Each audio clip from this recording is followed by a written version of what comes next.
नमस्कार साथियों, स्वागत है आप सभी का आज के सेशन में। आज का वीडियो है क्लास 12th के लिए मैग्नेटिक इफेक्ट्स ऑफ करंट। तो बिना देर के सीधा पॉइंट पे आते हैं।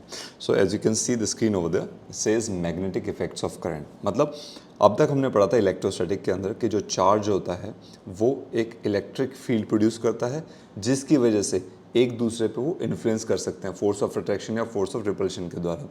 अब हम ये बात करेंगे, अगर चार्ज मोशन में है एक तो करंट को फ्लो करवा रहा है। करंट क्या होता है? फ्लो ऑफ चार्ज, ठीक है। करंट के साथ साथ इलेक्ट्रिक फील्ड के साथ साथ जो मूविंग चार्ज है वो किस तरह से मैग्नेटिक फील्ड को क्रिएट कर सकता है और कैसे बाकी दूसरे मैग्नेटिक फील्ड्स जो उसके सराउंडिंग में होगा उसको कैसे इंपैक्ट करता है। Will have a discussion over there. Video थोड़ी सी डिटेल होगी, 1 घंटे से ऊपर शायद जा सकती है, ध्यान से देखिएगा। Let's start. So first will talk about the experiment, the gentleman by the name Oersted experiment. So उसने क्या किया, उसने एक्सपेरिमेंट किया था, उसने ली एक मैग्नेटिक नीडल। तो यहाँ पे आप देख रहे हैं ये एक मैग्नेटिक नीडल है और ये जो नीडल है ये इस तरह से कि ये ऐसे रोटेट कर सकती है, राइट। मतलब it's pivoted on a stand. Suppose करो ये स्टैंड है, ये नीचे वाला जो स्टैंड है, ठीक है। इस वीडियो में जो मैं प्रेजेंटेशन बना रहा हूँ इसमें ये वाली जो वीडियो जा रही है इसका इंपॉर्टेंस काफ़ी होगा, क्योंकि डायरेक्शंस को लेकर को आपको चैलेंज आती है। तो मैं प्रयास करूँगा इस वीडियो के थ्रू आपको समझ आए। स्क्रीन तो डेफिनेटली शेयर हो रही है आपके साथ नाउ। तो सपोज कीजिए पाइवेटेड ये जो स्टैंड है, ये स्टैंड इस तरह से है, तो इसके ऊपर नीडल ऐसे रखी हुई है, means it can rotate like this. ये वर्टिकल स्टैंड है और इसके ऊपर नीडल ऐसे है और ये ऐसे रोटेट कर सकती है, ठीक है। सो ये सिनेरियो है और ये है मैग्नेटिक नीडल, जिसमें आप देख रहे हैं एक नॉर्थ और साउथ पोल ऑलरेडी है, मतलब इसको बोलते हैं नॉर्थ साउथ मैग्नेटिक नीडल। उसके बाद ओरस्टेड ने क्या किया, दिस गाय, इसने एक वायर ली, ये वायर ली आपकी, लेट से MN एक वायर है और उसको एक सर्किट में अरेंज कर दिया। मतलब साथ में यहाँ पे एक सेल लगा दिया पॉजिटिव नेगेटिव टर्मिनल वाला बैटरी का, और यहाँ पे एक की लगा दी। ना व्हाट ही डिड, उसने एक ही ना की को सीधा सीधा क्लोज कर दिया। मतलब ऐसे समझिए कि तार पहले अलग थी, अब उसको जोड़ दिया, जो वायर थी वो कनेक्ट कर दिया। मतलब ये सर्किट कंप्लीट हो गया। जैसे ही इसमें की को इंसर्ट किया गया, यहाँ से एक करंट फ्लो करना स्टार्ट कर दिया, ठीक है। तो सर्किट में करंट आ गया। जैसे ही M से N, it's from M to M जो करंट जा रहा है, तो उसने ऑब्जर्व किया ये जो नॉर्थ पोल है ना, ये थोड़ा सा इस साइड इसका वेस्ट मान के चलिए। देखिए आप मान लीजिए, मैं यहाँ पे आपके लिए ड्रॉ करता हूँ।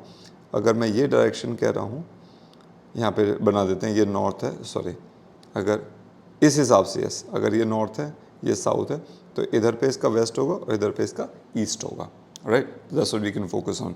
अब देखिए आप, सो इसने क्या किया, इसने ऑब्जर्व किया जैसे इसमें करंट जा रहा है M से N की डायरेक्शन में, तो ये जो नीडल है ना ये डिफ्लेक्ट हुई, हल्का सा घूम गई, मतलब ऐसे घूम गई इस तरह से।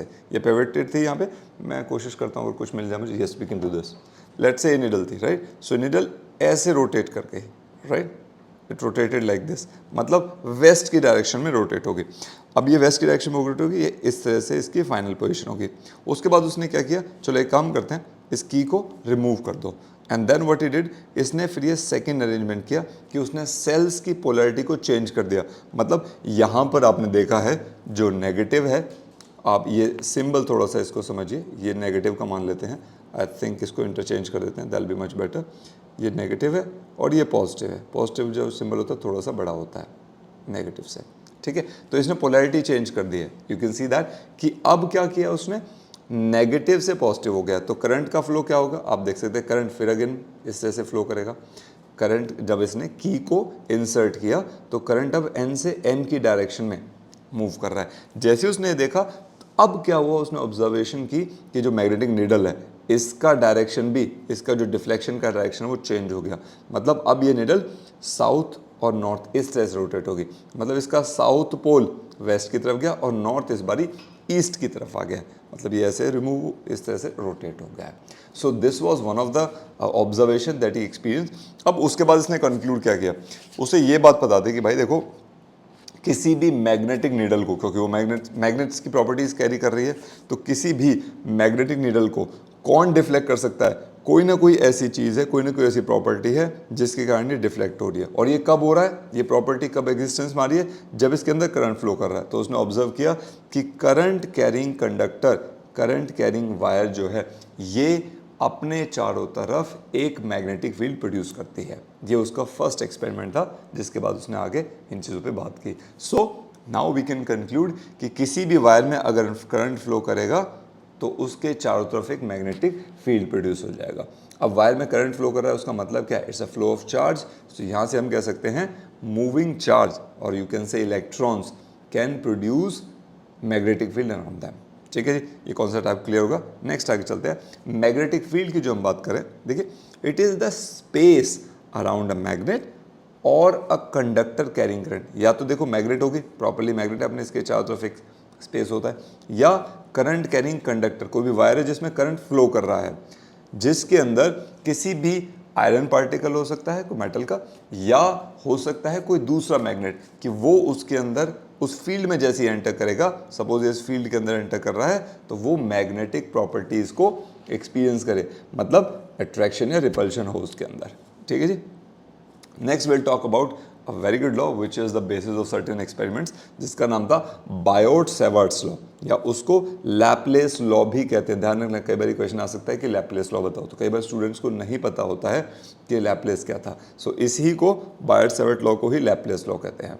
ऑलराइट, देखिए, so what it did, these guys, Biot और सैवर्ट ने क्या काम किया, इन्होंने बोला भाई ये एक्स और वाई एक कंडक्टर ले लिया, आप देख सकते हैं कंडक्टर है, इसमें करंट फ्लो कर रहा है एक्स से वाई की डायरेक्शन में। ठीक है, एंड व्हाट इट डिड, इसने, इसका एक्चुअली मोटिव क्या था? इसका मोटिव था मैग्नेटिक फील्ड निकालना किसी भी पॉइंट पे, किसी भी छोटे करंट एलिमेंट के द्वारा। मतलब पूरा कंडक्टर तो बहुत बड़ा है, तो छोटा सा अगर उसका टुकड़ा लिया जाए, ठीक है, करंट एलिमेंट का, करंट एलिमेंट मतलब करंट किसी भी वायर में से फ्लो कर रहा है, सपोज का लेंथ dl है, सो करंट एलिमेंट होता है IDL, करंट एलिमेंट हो जाएगा IDL। ठीक है, विल प्रोसीड फर्दर ना। तो उसने क्या किया, सपोज पॉइंट P है, तो इस करंट एलिमेंट C से D तक मान लिए DL लेंथ थी करंट एलिमेंट की, इसकी वजह से P पॉइंट पर मैग्नेटिक फील्ड निकालना था। अच्छा, मान लीजिए कि जो पॉइंट P है, इसका डिस्टेंस या पोजीशन वेक्टर इस करंट एलिमेंट से R है, सो R is the position vector of magnet, sorry, point P from the conductor XY या फिर करंट एलिमेंट DL। और अज्यूम कर लो ये जो करंट एलिमेंट DL है, इसके बीच में और पोजीशन वेक्टर R के बीच में जो एंगल था, वो अज्यूम कर लिया उसने थीटा था। Now what happens over there, अब जब इसने देखा कि इसकी वजह से जो मैग्नेटिक फील्ड प्रोड्यूस हो रही है, अब मान ले कि एक छोटा सा एलिमेंट है, DL लेंथ है, तो इसकी वजह से मैग्नेटिक फील्ड भी छोटी ही प्रोड्यूस होगी। सपोज करो D भी मैग्नेटिक फील्ड प्रोड्यूस हो रही है, और मैग्नेटिक फील्ड एक वेक्टर क्वांटिटी होती है। सो लेट्स से मैं केवल मैग्नीट्यूड की बात करूँ, यहाँ पे इसका कलर चेंज कर देते हैं मार्कर का, yes. So let's assume this one कि DB मैग्नेटिक फील्ड प्रोड्यूस हुआ इस कंडक्टर के द्वारा, right. So DB is the magnetic field produce due to this conductor. अब उसने बायोट-सैवर्ट लॉ में उसने क्या फाइंड आउट किया, जब ऑब्जर्वेशन देखी, ये DB ना कुछ चीज़ों पे डिपेंड कर रहा है, मतलब it is directly proportional to few things. कैसे? पहली चीज़ उसने देखी, मैग्नेटिक फील्ड जो है ये डिपेंड करता है, सपोज करो यहाँ पे जो ये आपकी वैल्यू थी इसके अंदर, इसको उसने मान लिया DB मान लेते हैं, ठीक है, वेक्टर की जरूरत नहीं पड़ेगी अपने को।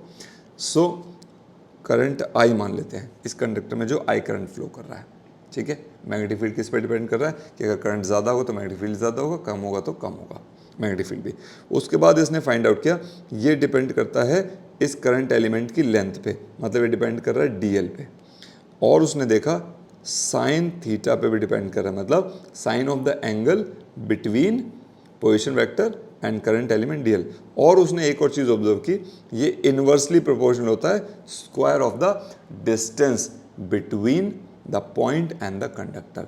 मतलब कंडक्टर और पॉइंट के बीच में जो डिस्टेंस है ना, ये पॉइंट है जहाँ पे मैग्नेटिक फील्ड निकालना है इस करंट एलिमेंट की वजह से, और इस पॉइंट का और इस एलिमेंट का जो डिस्टेंस है उसके इन्वर्स करो, मतलब उसका स्क्वायर करो, उसका इन्वर्स कर दो, मतलब उसका R² हो गया और उसका इन्वर्स क्या हो जाएगा, 1/R² हो गया। सो ये डिपेंड कर रहा है 1/R² पे भी।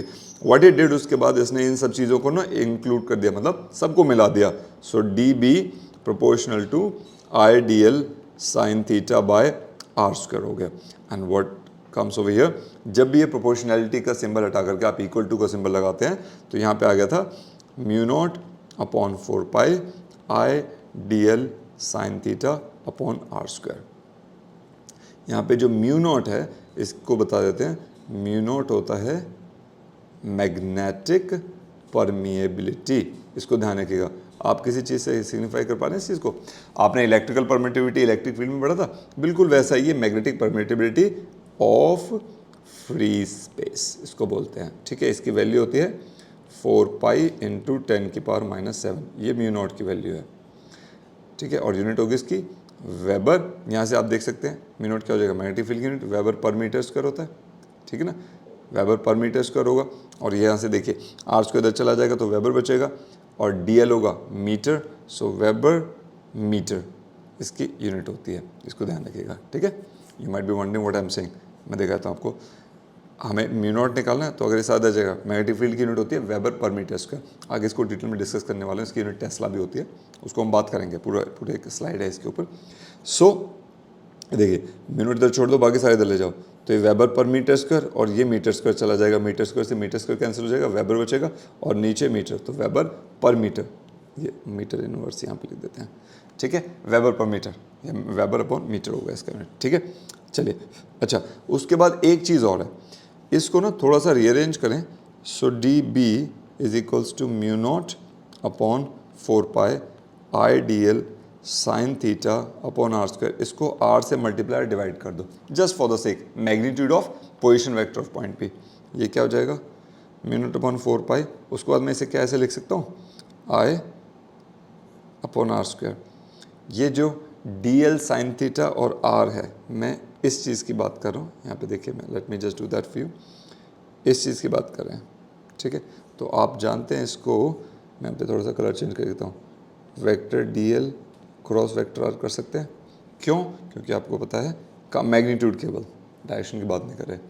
Vector A cross vector B का मैग्नीट्यूड क्या होगा, ए बी साइन थीटा, और उसमें होता क्या था, सपोज करो ये ए है वेक्टर, ये बी है वेक्टर, इसके बीच में थीटा एंगल है, सो ए क्रॉस बी क्या होता था, मतलब मैं आपको शो करता हूँ ज़रा, क्या ना, अनदर पेंसिल, ये पेन लेते हैं, ठीक है। चलिए, मतलब if you can see this, ये वेक्टर ए है, अज्यूम कर लीजिए, ये वेक्टर बी है, तो we use to I mean use our right hand over the, अपनी पाम को, जो इसको यहाँ पे आप रखेंगे, ये वाली हथेली वाला पार्ट है, यहाँ पे रखेंगे, सपोज ये वेक्टर ए है, ठीक है, ए से बी की तरफ जाएंगे, सो ए क्रॉस बी, जहाँ पे भी आपका थंब होगा हमेशा परपेंडिकुलर रहेगा आपके हथेली के, ए क्रॉस बी जैसी जाएगा वो ए क्रॉस बी का डायरेक्शन देगा, ठीक है। तो इसका डायरेक्शन क्या होता है, perpendicular to the plane containing A और बी। ए और बी सपोज करो इस प्लेन में है, मैं अगर आपको दिखा सकूँ तो just a second, yes I hope I can show you over here. Suppose ये एक रजिस्टर है, ये इसका प्लेन है, ठीक है, सपोज मैंने इस तरह से इस रजिस्टर पे रखा हुआ है, ठीक है।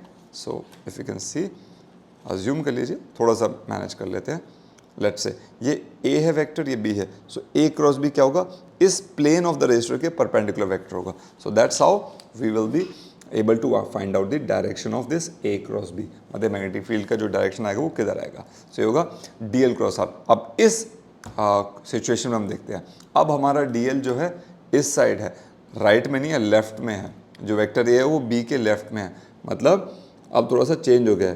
तो यहाँ पे अगर मैं आपको दिखाना चाहूँ, I think I can show you, मैं इसको यहाँ साइड में करता हूँ, और ये ए वेक्टर इधर हो गया है और बी वेक्टर इधर है।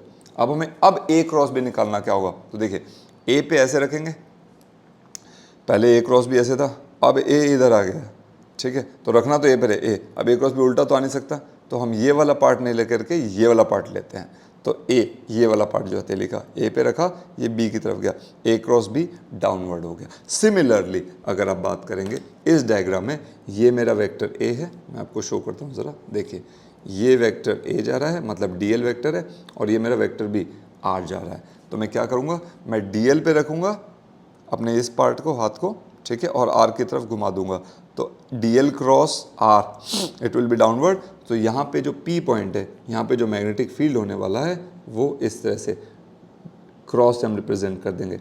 एक चीज़ ध्यान रखिएगा, जब भी मोस्ट ऑफ द बुक्स में भी, और ये आपके ऊपर है, मतलब ये हार्ड एंड फास्ट नहीं है, मैं भी इसी को कोई बुक से पढ़ा था, हमने भी किसी टाइम पे, तो हमें भी आदत पड़ चुकी है उस चीज़ की, और पढ़ाते पढ़ाते भी। सो जब भी आपने मैग्नेटिक फील्ड को अगर डाउनवर्ड, परपेंडिकुलरली डाउनवर्ड रिप्रेजेंट करना है, आप उसको क्रॉस से ऐसे सर्कल बना करके, जो मैंने स्क्रीन पे बनाया आप देख सकते हैं वाला, क्रॉस से रिप्रेजेंट कर सकते हैं। और अगर आप बोल रहे हैं परपेंडिकुलरली आउटवर्ड है अगर मैग्नेटिक फील्ड डायरेक्शन, तो वो ऐसे डॉट से रिप्रेजेंट होगा, सर्कल बना दो उसमें डॉट बना दो। ये खाली रिप्रेजेंटेशन का तरीका है।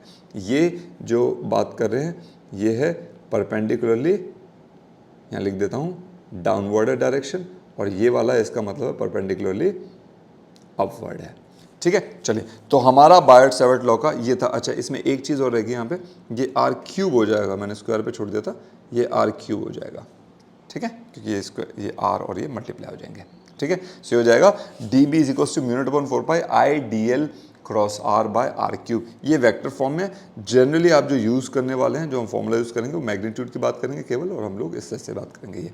और म्यू नॉट अपॉन 4 पाई, इस पूरी क्वांटिटी की जो वैल्यू है वो ध्यान रखिएगा, वो 4 पाई इंटू 10 की पावर माइनस 10 है म्यू नॉट की वैल्यू, ठीक है।